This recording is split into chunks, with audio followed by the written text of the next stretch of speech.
segala sesuatu sia-sia, apapun di bawah matahari semuanya sia-sia, upaya menjaring angin. Jadi yang bisa kita lakukan apa? Nikmatilah hidup yang Tuhan berikan. Ya kan, makanlah makanan, minumlah anggur gitu. Nikmati hidup bersama dengan orang-orang yang kamu kasihi, nikmati hasil pekerjaan tanganmu. Enjoy.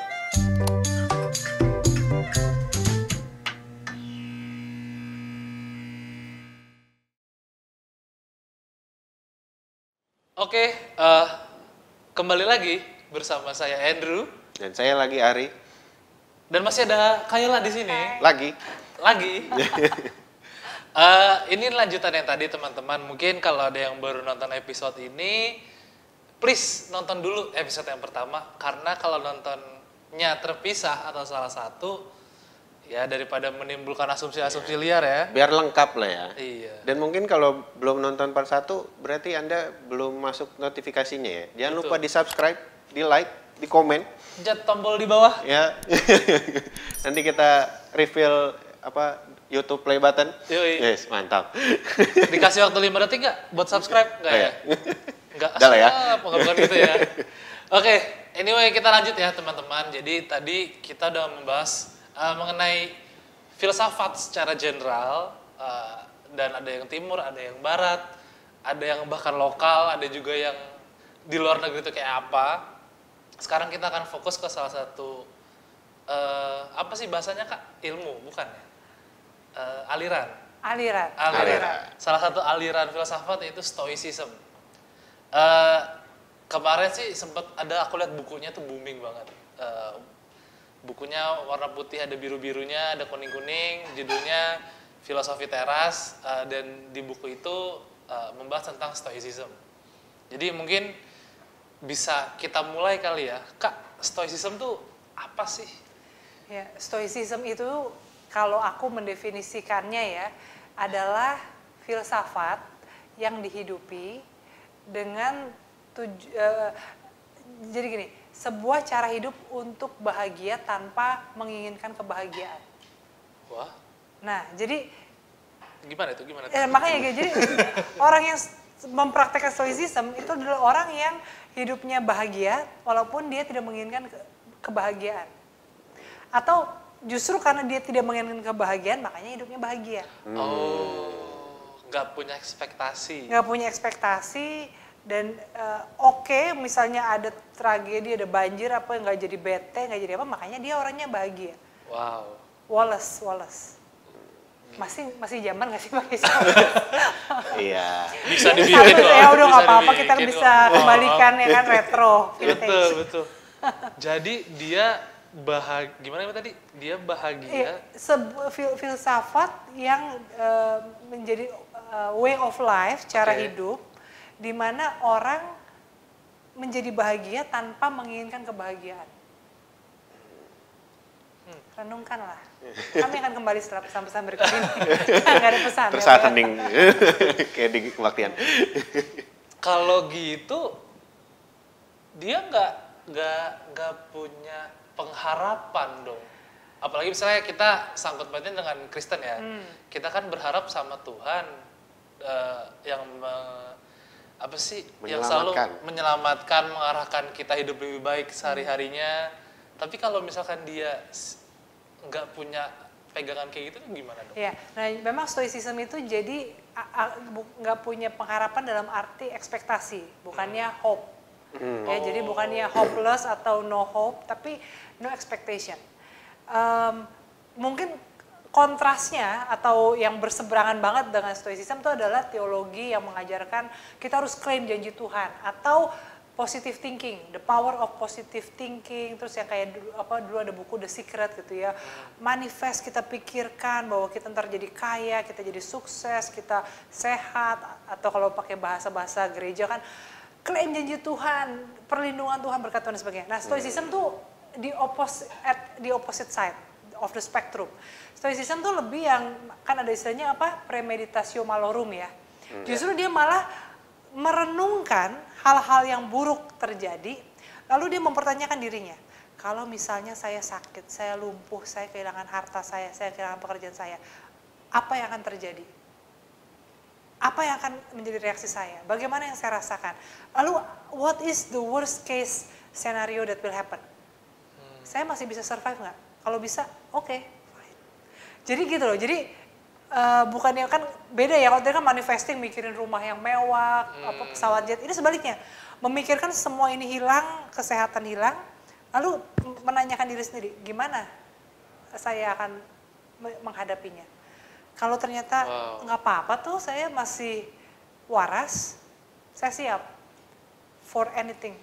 Berarti alih-alih mempersiapkan diri ya, kayak apa ya, ngebayangin semua itu untuk ngelihat kayak terus apa? Iya.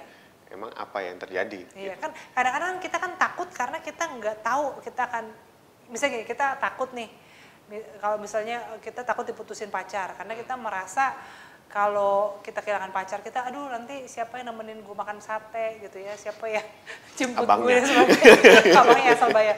Tapi maksudnya ternyata kalau kita pikirkan sebelum pacaran juga emang gue makan sate sama siapa, ya kan? Abangnya. Ya kan, atau gue pernah pacaran terus putus juga nggak apa-apa tuh, dan akhirnya bukan berarti terus kita ya udah kita putusin aja pacarnya, enggak, tapi kita siap sehingga kita menjalani hubungan itu nggak dengan ketakutan, gitu. Itu mungkin bentuk konkretnya ya buat teman-teman kaum muda. Punya pacar belum? Ya, lu takut nggak putus deh? Enggak takut. Ya, saya juga. Iya, kamu punya pacar? Karena tidak punya.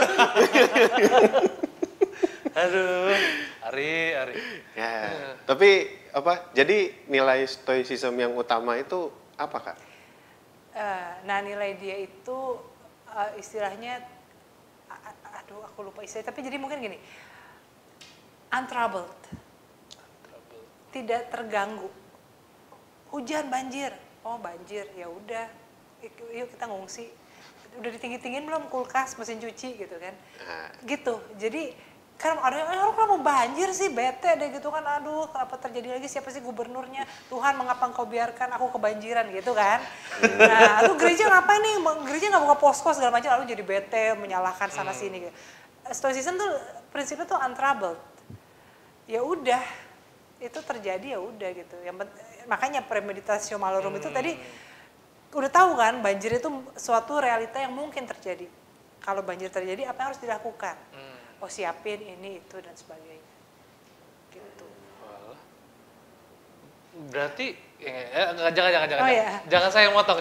Lanjutkan. Tapi jadi gini, salah satu sisi lainnya juga selain untroubled, jadi kesannya apatis. Tidak punya perasaan gitu. Misalnya ya, kalau misalnya ada orang sakit keras, yang lain baru sedih, nangis gitu ya, atau ada yang meninggal gitu.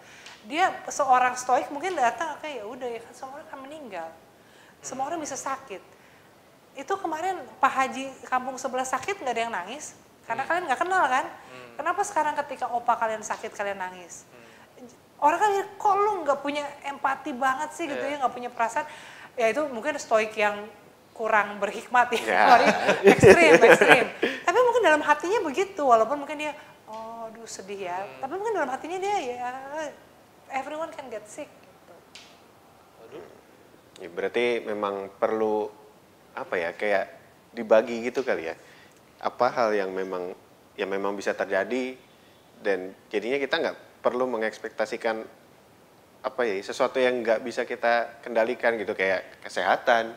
Kita bisa sakit, kekayaan, kita bisa tiba-tiba miskin, atau misalnya prestasi, kita bisa aja gagal gitu. Ya apa?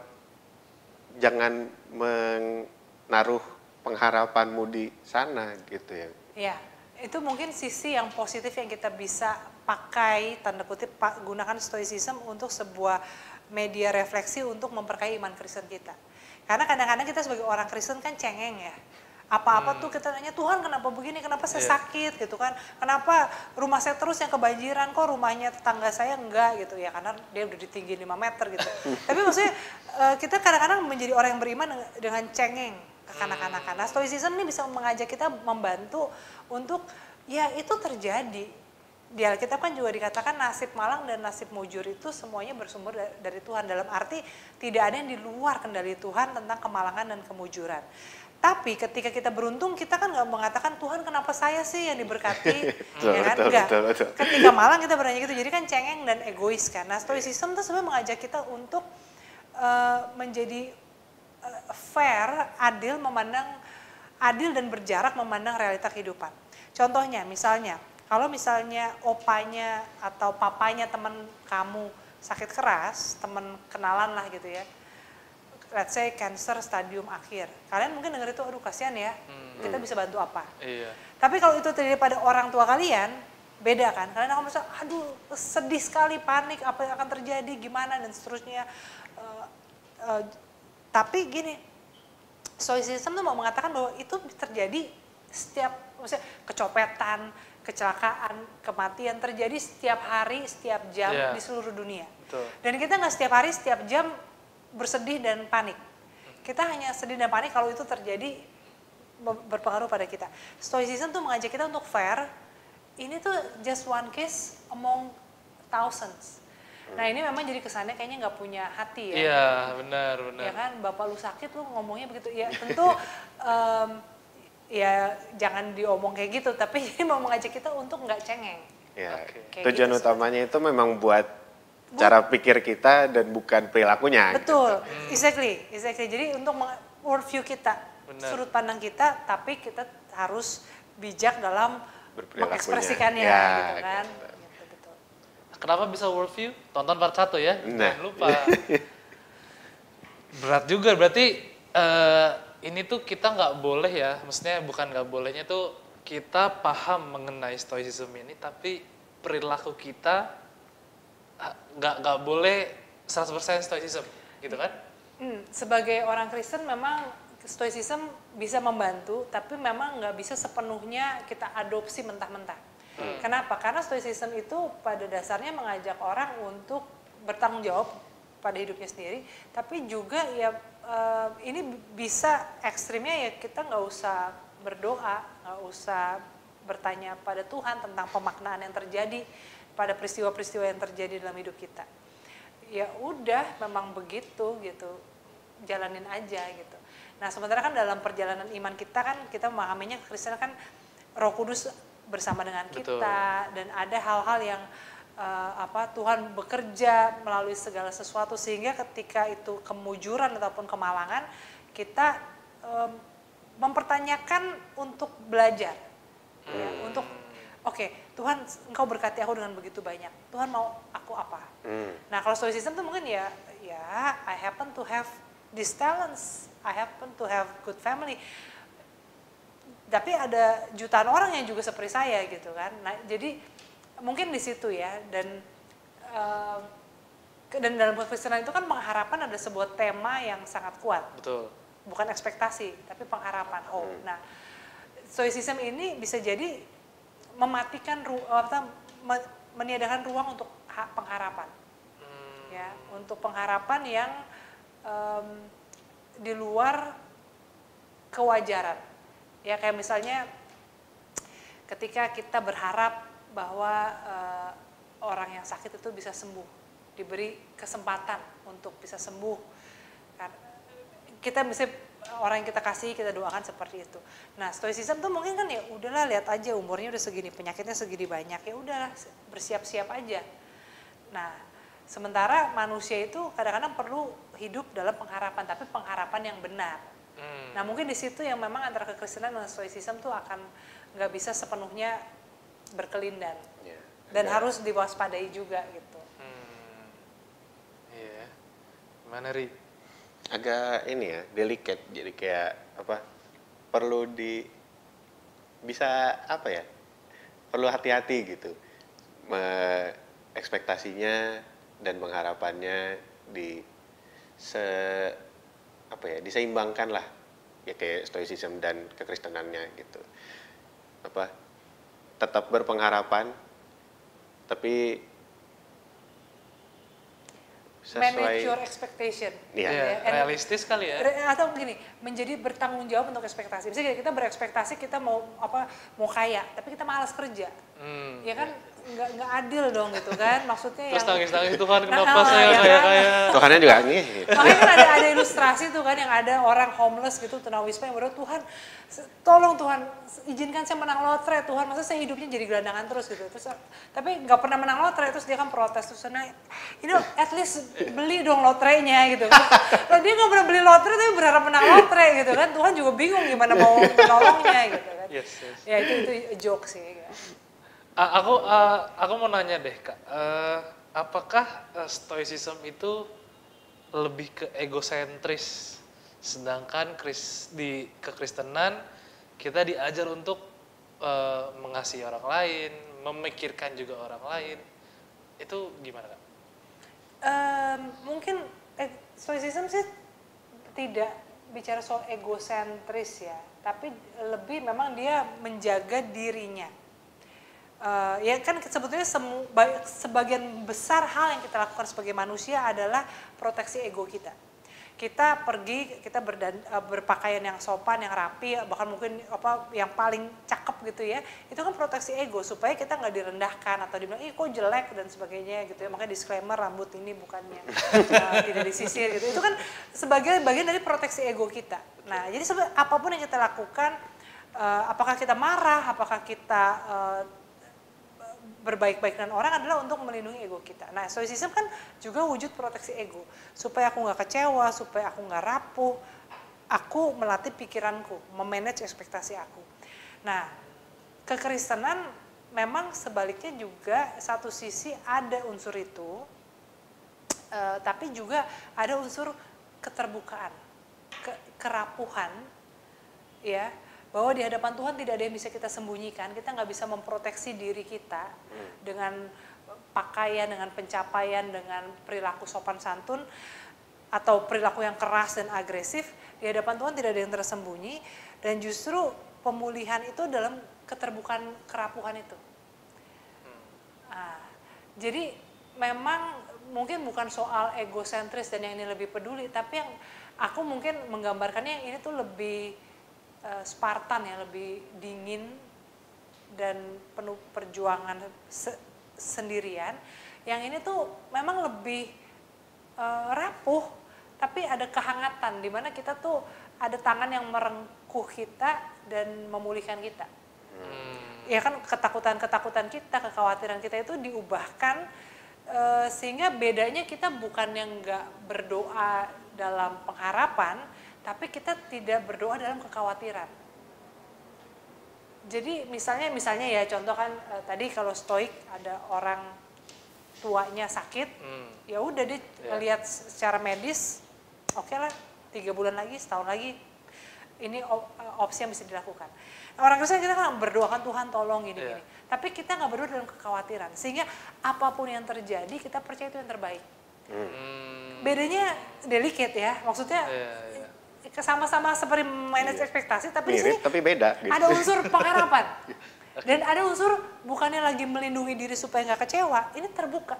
I'm being vulnerable, saya sedih Tuhan, saya takut, tapi tolong Tuhan angkat semua ini dan ubahkan menjadi sebuah pengharapan.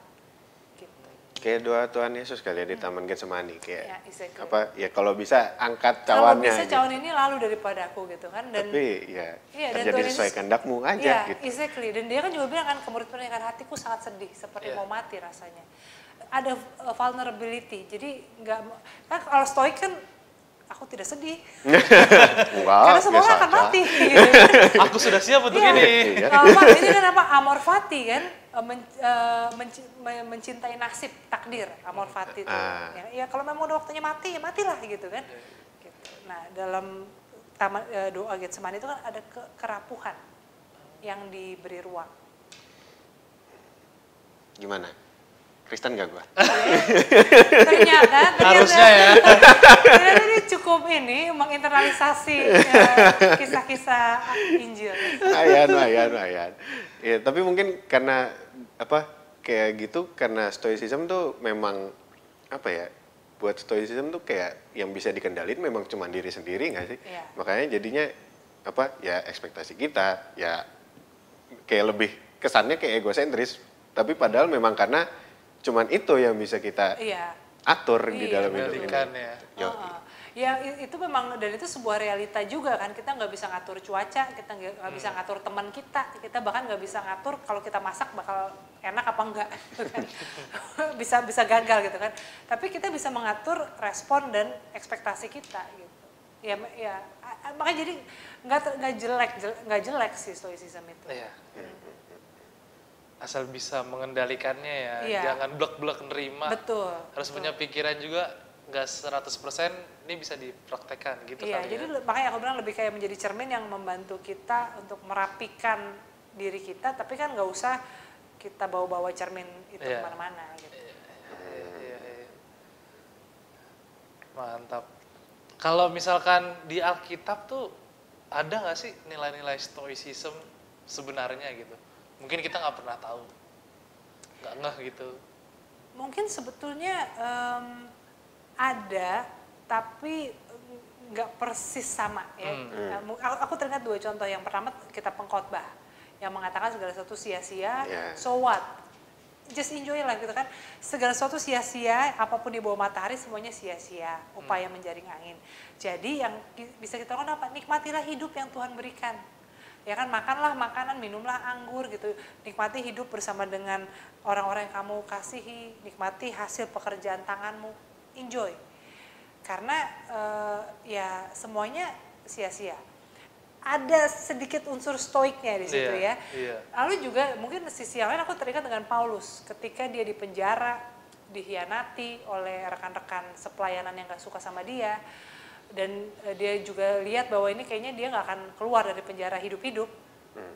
Hanya katakan kan Filipi ya, surat Filipi 1 katakan, tapi tidak mengapa, but it's okay. Jadi ya selama Injil Kristus diberitakan, karena dia punya greater purpose. Memang jadi nggak persis stoicism, tapi ada sikap ya udah it's okay. Jangan aku tetap mengucap syukur dalam segala sesuatu. Nah, stoicism itu juga sebetulnya punya unsur cerahnya dikit tuh bersyukurnya gitu ya. Jadi dia memang bukan positive talk yang mengatakan kita bisa yuk gitu ya. Pasti bisa, bukan. Tapi dia bersyukur, content, be at peace dengan apapun yang terjadi. Nah itu mungkin yang sisi lain dari stoicism yang bisa menjadi kekayaan, pelajaran yang memperkaya iman kita. Gile, berat. Mesti sambil ngopi. Nah, tadi kita udah ngomong yang lumayan berat-berat. Gimana kalau kita sekarang ngomong yang praktikal-praktikalnya? Gimana tuh? Nah, jadi kalau simpelnya tuh gimana caranya kita mempraktikkan stoicism di aspek-aspek kehidupan kita, Kak? Mungkin bisa dikasih contoh, misalnya kayak dalam mungkin berumah tangga, atau mungkin dalam percintaan, atau mungkin ya dalam pekerjaan, gitu-gitu kali ya, Kak. Ya, mungkin dalam hal ini stoicism itu tadi ya, belajar untuk manage your expectation dan juga tidak melihat dunia itu berputar di sekitar kita. Ya contoh ya misalnya kalau kayak dalam kita kan seringkali merasa menjadi korban, akulah yang paling dizolimi di antara semua teman-teman sekampus, dosen tuh paling jahat sama saya gitu. Padahal dia ingat nama kita aja belum tentu gitu kan. Nah jadi yang kita lakukan ketika itu adalah memanage ekspektasi kita dan menyadari bahwa ini tidak terjadi hanya pada kita. Misalnya kita ketinggalan kereta atau keretanya telat datang sehingga kita telat ke kampus lalu nggak boleh masuk sama dosen karena udah lewat waktunya, let's say kayak gitu ya. Kemudian kita ngerasa kayak, aduh sial banget deh hidup kayaknya tuh bete banget. Nah stoicism tuh mengajak kita untuk melihat yang keretanya telat, bukan cuma kita, penumpang yang hari ini akan ketinggalan banyak hal, bukan cuma kita, ya udah gitu. Dan dalam sejarah kehidupan mahasiswa yang nggak boleh masuk kelas karena telat, bukan cuma kita. Nah jadi dan juga ya udah gitu. Dan aku pernah waktu itu mesti naik kereta lalu biasalah salah perkiraan, mepet. Dan di dalam kereta itu kan nggak bisa dipercepat ya, kalau naik mobil aku bisa agak ngegas kebun. Ini di kereta aku nggak. Tapi ya udah mau apa yang aku lakukan, ya udah aku nggak bisa dipercepat, aku foto-foto aja. Cuma ya udah gitu. Cuma ya sambil juga menyusun strategi nanti begitu turun harus sudah paling dekat pintu, udah harus langsung begini gitu. Iya sih. Gimana Ri? Siap nggak mempraktekannya nih? Cailah. Ya, kayaknya gue lebih siap mempraktekkan yang pengkhotbah tadi sih. Yang mana Mendingan tuh? kita minum anggur. Segala sesuatu sia-sia. Jangan. Nggak boleh. Gimana? Seru banget ya Ya, pembahasan hari ini ya. cukup menarik dan ya mungkin kita ngobrol-ngobrol hari ini juga mungkin ada satu dua momen yang rada lompat-lompat. Mungkin kalau pengen lebih tahu lagi sebenarnya stoicism itu apa sih, mungkin tertarik kok bisa ya kayak gak punya ekspektasi gitu. Ya mungkin bisa baca-baca juga bukunya, tapi jangan lupa juga untuk tetap akar kita adalah kekristenan. Betul. Ya mesti jangan nanya ke saya dan Ari karena pasti ngaco jawabannya. Ya. Makanya kita undang Kayola untuk menjawab pertanyaan-pertanyaannya. Itu dia. Nah makanya jadi tetap belajar kekristenan, tetap belajar juga nilai-nilai lain sebagai pelengkap supaya hidup kita ya kayak di part 1 itu kita mempertanggungjawabkan gitu.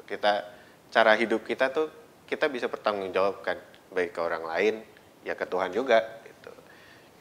Ya mungkin Kita untuk kasih hari ini, closing statement dulu dong dari Kayola terakhir untuk menutup, mungkin menyimpulkan sedikit dari pembicaraan kita hari ini.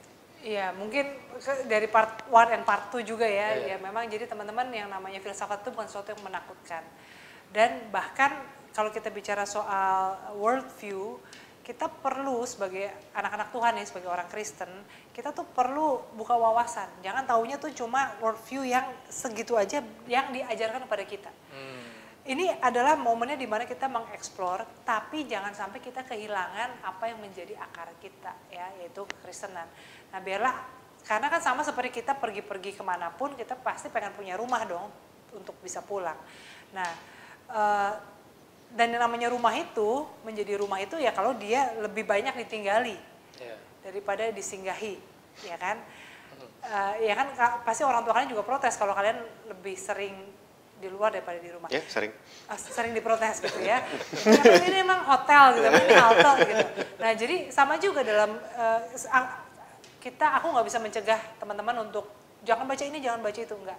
Justru sebaliknya bacalah dengan kesadaran, tapi jangan lupakan apa yang menjadi your home, your base. Dan ini yang juga perlu diperkuat. Kadang-kadang orang Kristen imannya tuh mentok di pelajaran sekolah minggu. Tapi pengetahuan yang lainnya tuh mendalam, sehingga akhirnya dia memandang imannya itu kekanak-kanakan. Padahal karena ini nggak pernah dikembangkan, gitu sih. Jadi bukan hanya balance ya, tapi perkuat rumah. Closing statementnya panjang. Gak apa-apa, tidak masalah. Oke, cukup kali ya. Ya, Cukup kali lumayan lah ya Ini untuk hari ini. berat banget pembahasannya. Oh, apa? Keren. Jadi untuk teman-teman semua, tadi adalah closing statement dari Kayola yang menunjukkan bahwa ini adalah di penghujung acara. Kalau gitu saya Andrew pamit. Saya Ari juga pamit. Saya juga pamit. Sampai bertemu di kisah selanjutnya. Dadah.